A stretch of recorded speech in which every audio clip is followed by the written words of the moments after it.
पाकिस्तान में डीजल की कीमत इस वक्त आसमान की बुलंदियों को छू रही है। अल्लाह भला करे मौलाना का और साथ ही पीटीआई पार्लिमानी क़यादत का, जो मौलाना से हर वक्त मुलाकात करते रहे, इनको इंगेज करके रखा। अगर ये तरमीम पास हो जाती तो पाकिस्तान और शिमाली कोरिया में कोई फर्क नहीं होना था। मुजवजा तरामीम इस कदर खतरनाक और होलनाक हैं कि अगर पास करवा ली गई तो पाकिस्तान प्रैक्टिकली म्यांमार और शिमाली कोरिया बन जाएगा। आईनी तरामीम के बाद हम बगैर वीजे के शिमाली कोरिया में दाखिल हो जाएंगे। पीपी और नून लीग पे जिसने एतबार किया वो चाहे पटवारी है या कोई और पछताएगा, क्योंकि इनको अपने अलावा किसी से कोई हमदर्दी नहीं, ना कौम से ना पाकिस्तान से। इस वक्त पाकिस्तान की फिजाएं आईनी तरमीम के अल्फाज से गूंज रही हैं। जिस मुसवदे में ये तरमीम लिखी थी वो मुसवदा आखिर वक्त तक किसी सियासी शख्सियत ने देखा ही नहीं था। उस मुसवदे को खुफिया रखा गया था, मगर जब वो मुसवदा लीक हुआ तो हुकूमत खुद ही बैकफुट पर चली गई। मौलाना ने तो साफ इनकार कर दिया, मगर इनके अपने लोग भी अब इसको मानने से इनकारी हैं। उस मुसवदे की शिकों के मुताबिक पाकिस्तान को नॉर्थ कोरिया बनाने की तैयारी कर ली गई है। अफसोस की बात यह है कि पाकिस्तान की नाम नहाद जमहूरी जमातें खुद गैर जमहूरी कुव्वतों के हाथ मजबूत करने के लिए सहूलतकारी कर रही हैं। ये इस तरह के कवानीन बनाने की कोशिशों में मगन है जैसे पाकिस्तान की हुक्मरानी हमेशा के लिए इन्हें सौंप दी जाए। खुदा न खास्ता पाकिस्तान की सबसे मुनाफिक पार्टी का नाम पीपल्स पार्टी है। पीपल्स पार्टी के नवीद कमर ने आज असेंबली में तकरीर करते हुए कहा कि मीडिया पर जो मुसविदा गर्दिश कर रहा है ये मुतफिका नहीं है, इसमें कई चीजों पर हमें एतराज है। इस मुनाफिक का असल चेहरा इस वीडियो क्लिप में मुलाहजा फरमाएं। इस वक्त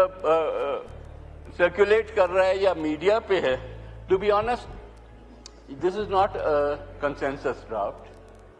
इसमें कई शिकें ऐसी भी हैं जिस पे हमें भी एतराज। ये आईनी तरमीम है या फिर माशाल्लाह कहाँ गई आइन की बानिया जमात पीपा पार्टी। ये आईनी तरमीम नहीं बल्कि भुट्टो की कब्र पे मोहसिन नकवी किया जा रहा है और पीपा पार्टी ये सब देख रही है। जब ये लोग एग्री नहीं थे तो मौलाना के पास साम लेने जाते थे। नूली खुलेआम आईने पाकिस्तान के साथ खिलवाड़कारी है, मगर पीपल्स पार्टी छुप छुपा कर सहूलतकारी के फराइज अंजाम दे रही है। इन लोगों का मसला ये है कि साफ छुपते भी नहीं और सामने आते भी नहीं। जिसने मुसविदा तैयार करना था यानी वजीर कानून आजम नजीर ताड़र, उसकी बेशर्मी देखें। वो रात 12 बजे मुसवदा मिलने पर ऐलान करता फिर रहा है कि मुझे मुसवदे की कॉपी मिल गई और फिर ये कह रहा है कि मुल्क में जमहूरियत है। तो फिर ऐसी जमहूरियत पर और वजीर कानून के ऐसे बेख्तियार किस्म के इख्तियारात पर बड़ी बड़ी डिग्रियों वाले छोटे गुलाम जहन और बिके हुए लोग, क्या ये नाम नहाद सियासी लोग इस काबिल हैं कि पाकिस्तानियों की नुमाइंदगी कर सकें? पाकिस्तानी अवाम ने आज इन सियासी जमातों के चेहरों के पीछे छुपा हुआ इनका गनौना चेहरा भी देख लिया है। फिर इन्हें तकलीफ होती है कि अवाम खान से प्यार करती है और इन बदबख्तों को मुंह भी नहीं लगाती, तो अवाम ऐसे झूठे और मकार लोगों को आखिर कब तक बर्दाश्त करती? आज इनके असल चेहरे देखने के बाद तो लोग इनसे नफरत करने लगे हैं। एक बार फिर ये अवाम को मुंह दिखाने के काबिल नहीं रहे। इलीट कुव्वतों का इस आईनी तरमीम में असल मफाद ये है कि आईनी तरमीम के बाद फौजी अदालतों में किसी भी सिविलियन के ट्रायल करने का हक मिल जाएगा। पाकिस्तान को शिमाली कोरिया, बर्मा और मिस्र बनाने का प्लान है। कल अदालतों पर डाका डालकर ऐसा कानून बनाना था जिसकी बुनियाद पर किसी भी शख्स को बगैर कोई वजह बताए उठाना शामिल था। इस कानून को बनवाने वाले खुदा का खौफ करें। कल को उन उठाए जाने वालों में उनका और उनके खानदान वालों में से किसी का नाम भी हो सकता है। मिलिट्री कोर्ट में सिविलियन का ट्रायल करना और मिलिट्री कोर्ट के फैसले सिविल कोर्ट में चैलेंज ना कर सकने वाला कानून पाकिस्तान की तारीख में बदतरीन बराह रास्त मार्शल लॉ से भी ज्यादा कातिलाना निजाम ठूसने की कोशिश थी। अपने आप को जमहूरी जमातें कहने वाली फैमिली लिमिटेड कंपनी इसमें सहूलतकार थी। इनको अंदाजा नहीं था कि अदालतें ताकतवर इलीट के कदमों के नीचे रखकर और मिलिट्री ट्रायल की इजाजत देकर आइंदा के लिए अपने अपने बच्चों और अपने जाहिल पैरोकारों के गर्दन का फंदा बना रहे हैं। वजीर कानून का हाल ये था कि बिल पेश होने से सिर्फ 5 मिनट पहले मुसविदा मिला और चिल्ला ऐसे रहा है जैसे पहले बच्चे की पैदाइश पर बाप चिल्लाता है, मुझे मुसविदा मिल